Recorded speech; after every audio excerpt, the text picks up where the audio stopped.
Bonjour à tous et bienvenue sur boursicoté.com pour cette nouvelle analyse technique des principales matières premières. Et donc suite à la rupture ici haussière de cette résistance oblique, eh bien, nous avions un signal de retournement. Sauf que depuis la cassure donc, de cette résistance, eh bien, l'or évolue toujours au-dessus ici d'un support à 1265,50 $ l'once et sous la zone des 1300 $. Eh bien, nous avons une continuité de cette dynamique puisque après avoir cassé ici cette zone de support oblique qui définissait une tendance court très court terme, on pouvait penser ici que les cours reviendraient sur la zone de support, mais au contraire, elles remontent ici et on voit que les ondulations sont légèrement haussières du point de vue de la tendance ici court terme, mais qu'il n'y a pas de grosse dynamique. Donc on continue ici à évoluer entre cette zone des 1265,50 et la résistance horizontale des 1300 $ l'once. Il faudrait casser d'une manière assez forte l'une ou l'autre de ces zones pour définir un biais directionnel plus marqué.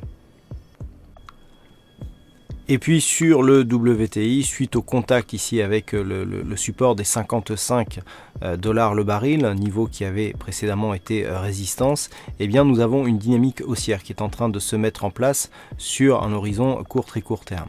Cette dynamique a permis ici de retrouver un contact avec la bande de Bollinger supérieure, ce qui retourne, je dirais, la tendance directe.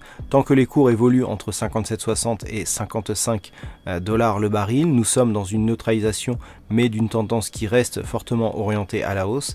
Je rappelle qu'en cas de rupture ici de la zone des 57,60 $ le baril, il y aurait un signal de poursuite du mouvement haussier sur la tendance court terme, mais aussi un signal sur la tendance moyen long terme. Du point de vue des indicateurs, malgré un surachat ici du stochastique, eh bien nous pouvons constater que sur le RSI et le MACD, la dynamique et le potentiel haussier est intact.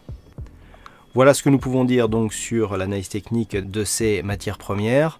Passez un bon week-end et on se retrouve dès la semaine prochaine pour d'autres analyses techniques, toujours sur le site boursicoté.com.